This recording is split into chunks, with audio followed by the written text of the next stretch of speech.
Hey gang, what's up? It's Ryan again over at bulletprooflease.com. A 31-page lease designed to protect you, the landlord. Okay, so today I'm going to talk a little bit about master leases, and maybe I'll add an option onto that. They don't always go together, okay? So, and why I'm doing this today is because my video yesterday, I got a ton of messages because on owner financing when I did that video, and I don't respond to the messages almost ever, and it's not meant to be a deep dive, okay? Just like today's video. I just want to turn you on to the idea of what I'm about to talk about, okay?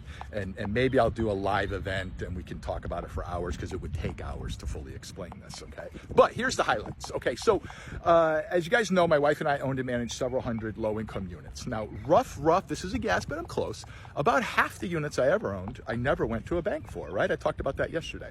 And primarily, okay, I say that with an inflection, that was done with owner financing. I don't want to go to a bank ever, and I'll ask the owner to be the bank, okay? And I'll structure it that way. Same thing, same mortgage, same other, just no bank, okay? I make an offer on a Monday, I'm hoping to close on Thursday or Friday, depending on the title search. Okay, so here's another strategy though that I would use is a master lease. A master lease with or without an option. They don't always go together, okay? So let me briefly explain what a master lease is. It's very popular, but people don't use it a lot in smaller multifamilies, okay? But the Empire State Building's under a master lease. It's very popular. I didn't invent this, okay?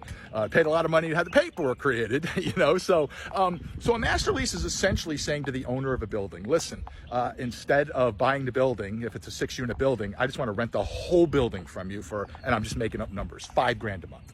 Okay, so Mr. Owner, you're guaranteed $5,000 a month and you retain ownership. And the reason that's important, Mr. Owner, is because you keep all the tax benefits. Okay, so you don't have to pay, if you sell it, you got to pay capital gains, maybe depreciation recapture, but you're not selling the building, you're just leasing it to me. We can conclude this tomorrow. Okay, but Mr. Seller, you are responsible for all the CapEx, the big stuff, the roof, the heating system, because you still own the building. I'm responsible for all the running of the building, right? So repairs, maintenance, vacancies, all that, it's all on me. And of course, I owe you $5,000 a month, no matter what, but I'm renting it out for $8,000 a month. That $3,000 a month is mine for 20 years. I don't do 2-year master, it's 20-year lease. It's locked in, guaranteed cash flow for the owner while he keeps all the tax benefits, okay? I get the cash flow for 20 years. Now, under a strict master lease, will I ever own the building? No. But I'm putting 10 grand down, right? I control the building for 20 years with 10 grand down, right? And the paperwork's key in all this, right? I paid a lot of money for it. You know, do I care if he sells the building? No, my lease stays. Okay. Do I care, if he dies and wills the building to his, no, I don't care. The lease stays. You know, the only thing that ruins a master lease is a foreclosure. Then it wipes out my master lease. But of course, in my paperwork, it says, hey, if you don't pay your taxes or your mortgage, Mr. Owner or seller, if you want to call them that, then I have the right to not pay you and pay them instead. I'm not going to let you ruin my 20-year cash flow machine. Okay. So now an option goes on top of that. So how to find them? Well, here's how I used to do it.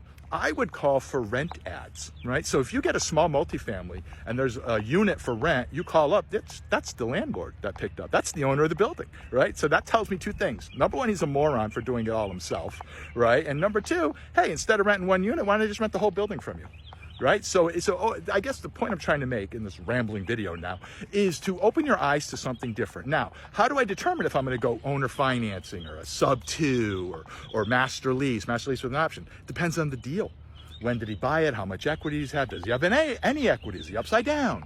You know, so how I buy it without a bank depends on the deal. And that's where the experience comes in. So guys, I know I rambled a little bit, but I wanted to turn you on to another idea, another thought, another lever I used to pull. Okay. So guys, visit bulletprooflease.com if you're tired of being a punching bag. It's a fully copyrighted lease designed to protect you, the landlord. Thanks for watching.